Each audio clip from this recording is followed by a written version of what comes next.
a man's blood run cold when it's springtime in Alaska. It's all below. 100 men will test one day, but only 3 when the Green Beret. Cool. Not even close. Ugh, that was bad. Anyway, this story goes back to 1981. It's a man who tried to claim himself to be Johnny Horton Jr., the son of legendary country music singer Johnny Horton, who, of course, passed away in 1960 in a terrible car accident. There was one little small problem. Johnny Horton didn't have any sons, so that creates some chaos later in the story when the widow of Johnny Horton, and also Hank Williams, incidentally, confronts the man face-to-face in a little club in Spokane, Washington. So Johnny Horton was known for his high-energy, rockabilly-infused country hits. He had songs like The Ballad of New Orleans and Sink the Bismarck, and they made him a household name in the late 1950s. Who could ever forget The Ballad of New Orleans? That's where most of us got our history lessons from. Tragically, Johnny Horton's life was cut short in 1960 in a car crash, and it left behind his wife, Billie Jean, and 2 daughters and a stepdaughter, but no sons, incidentally. And Billie Jean Horton, who of course had experienced heartbreak already and tragedy as the widow of Hank Williams. By the 1980s, Billie Jean was not only a grieving widow, but she was a fiercely protective guardian of both Hank Williams and Johnny Horton's musical legacies.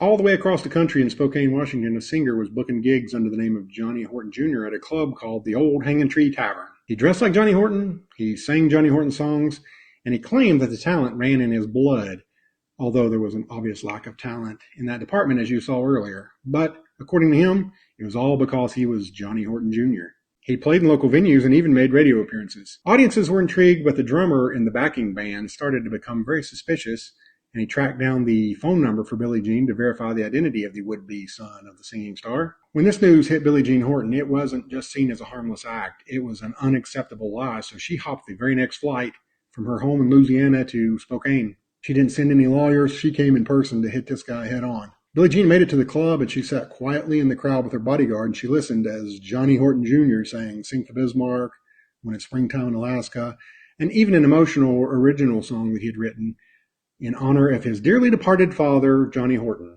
It was about this time when Billie Jean snapped. Little did Billie Jean know, though, that she had shown up for a wedding celebration between Johnny Horton Jr. and his new bride, a local maiden who had fallen in love and married him the day before.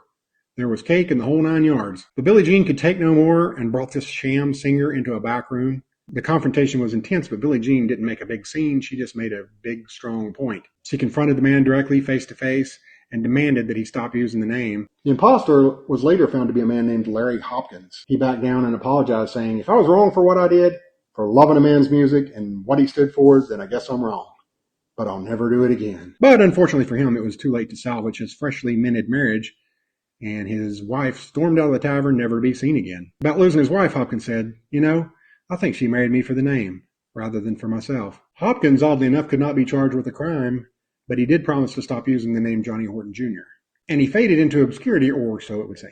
After some time passed, Hopkins once again resurrected the Johnny Horton Jr. ruse, and even posted his music on a YouTube channel, which featured his cover of the Ballad of the Green Beret. So at least he did show the same affection his father, supposedly, had for military ballads. Speaking of the military, Hopkins later evolved to become the head of a militia in New Mexico, where he claimed to be the national commander of the United Constitutional Patriots.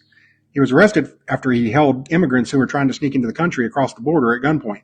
He was later charged with being a felon in possession of a firearm and was sentenced to 20 months in prison in 2020. So Larry Hopkins has led a long life of deception and is a cautionary tale of what can happen to a person when you lead down that lost highway. Dun, dun, dun, I'm a rolling stone. I had to, sorry. Silver wings up on their chest.